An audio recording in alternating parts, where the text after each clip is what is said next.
Hi friends, welcome to the story spot. ఇవాళ ఇంకో మంచి కథను విందాం. మనం వింటున్నాము పంచతంత్రంలోని మిత్రభేదం కథలు. ఒక కీకారణ్యం నందు మర్రి చెట్టు పైన ఒక కాకుల జంట నివసిస్తూ ఉండేది. ఆడకాకి గుడ్లను పెట్టి ఆహారానికై వెళ్ళి తిరిగి వచ్చినప్పుడల్లా పెట్టిన గుడ్లు కనపడకుండా పోయేవి. దానితో ఏమీ అర్థం కాని ఈ కాకులు ఆ రహస్యం కనిపెట్టాలని దాపున ఉన్న ఒక చెట్టుపై వాలి నక్కి చూడసాగాయి. ఒక నల్లత్రాచులు అవి ఉంటున్న మర్రి చెట్టుకున్న తొర్రలో నుండి బయటకు వచ్చి వాటి గూటికేసి పాకి అక్కడ ఉన్న గుడ్లను గుటుక్కున మింగి తిరిగి తన తొర్రలోకి వెళ్ళిపోయింది. మన గుడ్లను తింటుంది ఈ సర్పమా, అయ్యో, ఇలా అయితే మనకు మన పిల్లలు ఎప్పటికీ దక్కరు అంటూ ఆ రెండు కాకులు ఏడుస్తూ తమకు మిత్రుడైన ఒక్కో నక్క దగ్గరికి వెళ్ళాయి. నక్క విషయాన్ని తెలుసుకొని ప్రతిదాన్ని ఉపాయం చేత సాధించవచ్చు, పూర్వము ఉపాయం తట్టకపోదు అన్నది నక్క మగకాకితో.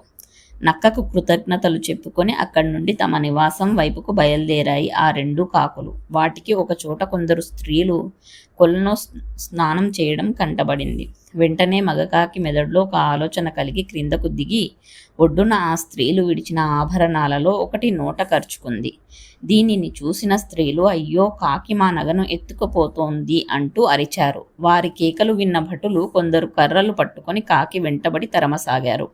ఆడకాకి అర్థం కాక, ఎందుకు ఆ నగను తీసుకొచ్చావు, వారి చేతికి చిక్కితే మన ప్రాణాలు తీయరా అన్నది భయంగా.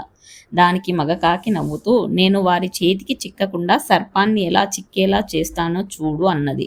అది ఎగురుతూ మర్రి చెట్టు వద్దకు పోయి సర్పం ఉంటున్న తొర్రలోకి ఆ నగను జార విడిచింది. తరువాత ఆ రెండు కాకులు తమ గూటిలోకి చేరుకొని ఏం జరుగుతుందో చూడసాగాయి. కాకులను వెంటాడుతూ వచ్చిన భటులు కాకి నగను తొర్రలోకి జార విడవడం చూసి అందులోకి బల్లాలను దూర్చి నగను బయటికి తీయడానికి ప్రయత్నించసాగారు.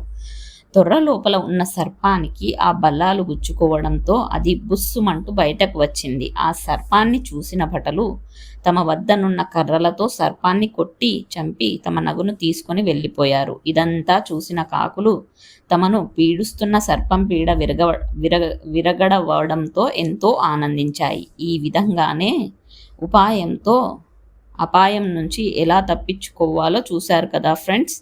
ఇలాంటి ఇంకా మంచి కథలు వినాలంటే ఈ ఛానల్ని సబ్స్క్రైబ్ చేసుకోండి. Thank you.